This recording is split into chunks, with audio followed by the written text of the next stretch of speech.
Senator Raffy Tulfo is pushing for the passage of the Fair Traffic Apprehension Act. Tulfo says the bill aims to stop the abuse being experienced by motorists in the hands of enforcers. Under the proposed measure, drivers are allowed to record their conversation with enforcers. Erring personnel will also be compelled to pay for damages if proven guilty of abuse or harassment. Aside from this, Tulfo also wants to stop the quota system for incentives among traffic enforcers. I-stop na natin tong practice na nagbibigay ng incentive, meaning nagbibigay ng commission sa bawat ticket na na-issue, because that will open doors to corruption o extortion. Diba?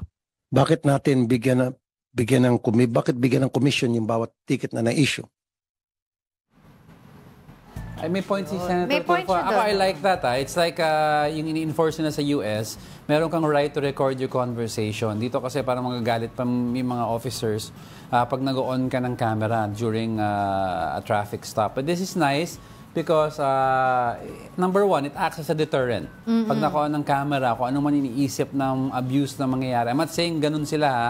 But kunyari may balak, it deters the officer. And even the part of the motorist, baka sabihin niya, ini-record ko, I won't... Wala kasing body cam mga Hindi, MMDA wala talaga. Wala Walang body cam ang MMDA. Oo. Actually, kasama daw dun sa hearing, I was reading about it kanina, kasama daw dun sa sinabi ni Senator Raffy Tulfo, yung pagsasabi niya na i-refrain yung deputizing high-ranking police officials with traffic citation tickets kasi ginagawa nga daw nila yan. So, to be able, di ba, para ang tawag doon, magbigay ng traffic ticket, dapat nandoon mismo yung officer. Yun ang sinasabi ni Senator Raffy Tulfo. Tsaka yun nga, yung quota system nila. Kasi pero alam ko, dinay ng LTO, wala kasi hindi dapat may, quota system, pero kung meron man practice yan, hindi maganda yan because maghahabol ka.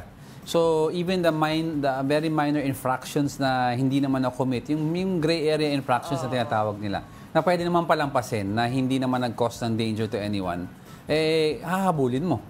Diba? Kasi may quota ka na. Whereas, ang role lang kasi, actually, dito sa atin, ang officers natin magtatago para manghuli.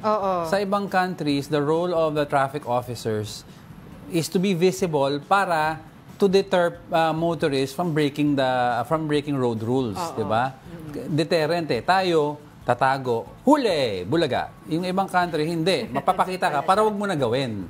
Wag mo na gawin. So, sana ganun ang mindset. Pero di ba yung sa mga, like sa Vegas, nakikita ko yun, may mga nagtatago din, tapos uhulihin din ng speed gun pag mabilis. Oo, hindi. At saka, tingin mo, tututukan ng speed gun. Sa Europe, ang style nila is, may some areas, for example, like Switzerland, they don't anymore catch you for some simple minor infractions. May camera na magpapapicture. And at the end of the month, you will receive mail na lang from the local government of the city. Di ba yung natin before, yung no contact apprehension policy, pero ang daming... Sa EDSA yun, ito, specific towns. Sa mga areas. And then they will just bill you. Wala nang interaction, wala nang cases, they will just bill you.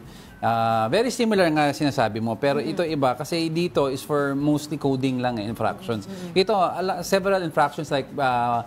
kunyari, one way, papasok ko sa one way, no entry zones, no U-turn, things like that, may mga camera na.